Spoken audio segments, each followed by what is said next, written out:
My mom was really instrumental in my upbringing musically. She listened to a lot of different styles of music, but mainly she listened to a lot of the 60s hippie stuff, and she really liked the Beatles and Elvis Presley. And after listening to the Beatles and hearing Paul McCartney play, that's pretty much what made me want to play the bass. Now my dad, on the other hand, he was a military man. He was in the Korean War, real stern, and he really projected, I wouldn't say fear, but he made sure you knew what he meant. And one thing I loved about him, he always told me that when I speak with people, to always look them in the eyes and tell them the truth, because they're going to be able to read it if you don't. And he was really instrumental in purchasing my guitars.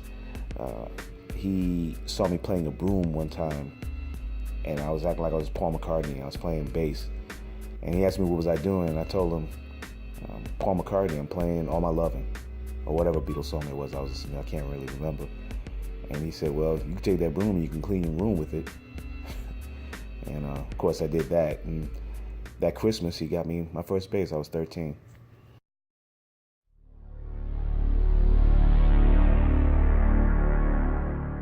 I got into hip-hop late 80s, 90s.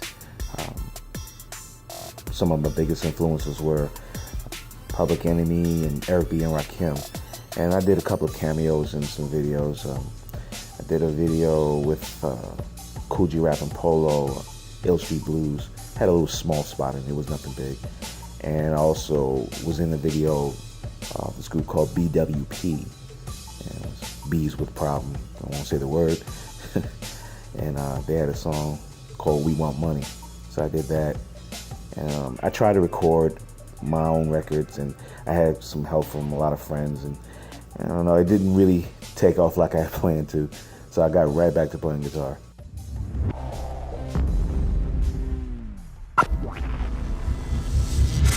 I was recording a lot in New York, but it wasn't until I moved to Atlanta that I started getting more work as a musician, as a studio guy, and playing shows and stuff like that. And that's where I met Professor Griff from Public Enemy, and he was working on a project called Seventh Octave. And I heard from a church member that they needed a bass player for a couple of shows and some recording. So I went down there and met Professor Griff, one of my idols from Public Enemy, and that was one of my favorite bands growing up. And met with him and recorded with them and did some shows. We did the Warped Tour together. In 2005, opened up for Avenged Sevenfold and Offspring and Thrice and all the rocking bands at that time that were coming out. And it was a really good time.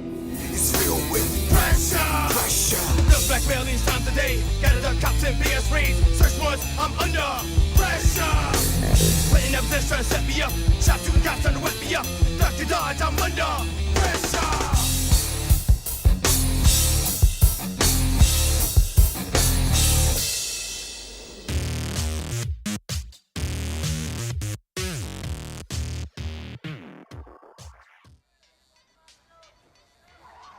So I got the chance to record with Andre 3000 after a failed audition.